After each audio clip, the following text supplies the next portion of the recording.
मान्यवर, मैं जिस दो बिल को लेकर आया हूं वो दो बिल एक प्रकार से सभी पार्टियों को मैंने सुना है, सर्वानुमत से बिल के तत्व को सबने समर्थन किया है। बिल का जो तत्व है, कंटेन है, इसका किया है। मुझे था कि विटरास खड़े हो जाएंगे कि हम अपोज में खड़े हैं, मगर मैं सभी पार्टियों को कहता हूं, तब ये तो काउंट करता हूं कि कम्युनिस्ट पार्टी कभी अच्छे काम का समर्थन नहीं कर सकती है, इसलिए सभी पार्टियों से मेरा मत बाकी दलों से।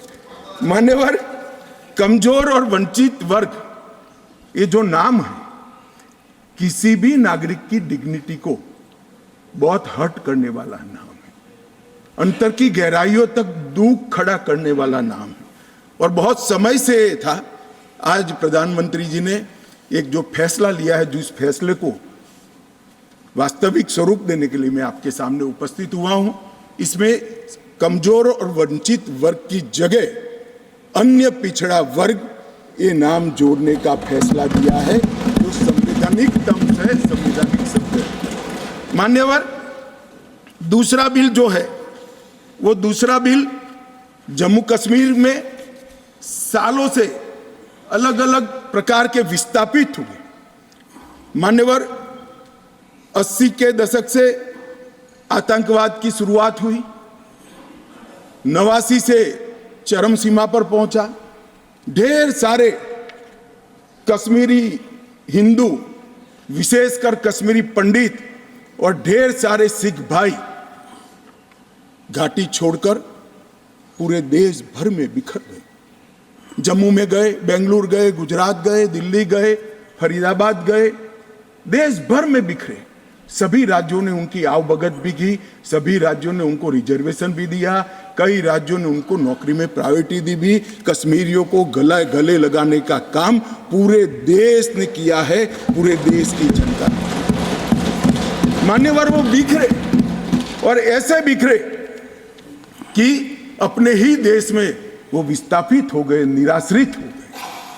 जिनके पास अरबों खरबों की संपत्ति थी, वो दर दर की ठोकरे खाने के लिए मजबूर हो गए। मान्यवर, उन लोगों को सम्मान देने के लिए, और ये आंकड़ा कोई छोटा मोटा आंकड़ा नहीं है, 46,631 परिवार जो रजिस्टर्ड है वो वहां से विस्थापित हुए हैं, और 1,57,967 लोगों ने हमारे बहुत प्रयास के बाद 19 के बाद हमने एक अभियान चलाया, हर शहर में जाकर एडवर्टाइज दिया है, ऑनलाइन रजिस्ट्रेशन हो गया है, और इतने लोग अब तक रजिस्टर हुए। तनख्वाह साहब ने कहा कि बहुत सारे हैं, करना चाहिए। मैं तो उनको निमंत्रित करता हूं, तनख्वाह साहब आप जितने भी छूट गए इसकी सूची लाइए, आधी सेकंड में मैं रजिस्टर कर आपको एक्नॉलेजमेंट दूं। मान्यवर, ऑनलाइन प्रक्रिया है, और मैं आज इस महान सदन के माध्यम से देश भर में बिखरे पड़े कश्मीरी पंडित और अन्य विस्थापितों को कहना चाहता हूं, नरेंद्र मोदी सरकार आपको न्याय देने के लिए कमिटेड है। आप मुझे लिखिए, कश्मीर सरकार को लिखिए, किसी भी विज्ञ के बगैर आपका रजिस्ट्रेशन कर दिया जाएगा। आप मतदार भी बनोगे, चुनाव भी लड़ पाओगे, और जम्मू कश्मीर के अंदर आप मंत्री बनकर भी जा सकते हो। आपको पूरा। मान्यवर, 3 युद्ध भी हुए, 1947 में और 48 में युद्ध हुआ।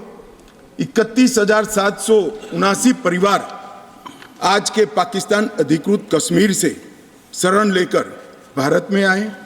इनमें से 26,319 परिवार तत्कालीन जम्मू कश्मीर राज्य में बसे, और शेष 5,460 परिवार अन्य भागों में बसे। दूसरा युद्ध हुआ 65 और 71 का, और छम्ब और नियाबत क्षेत्र से लगभग 10,065 परिवार विस्थापित हुए। 3500 परिवार 65 के युद्ध में हुए, और इतने ही करीब 71 के युद्ध में हुए। अब तक 47, 65 और 71 के युद्धों में लगभग 41,844 परिवार विस्थापित हुए हैं। उनको भी भारत सरकार ने ढेर सारी चिंता करी है, मैं आगे बताता हूं।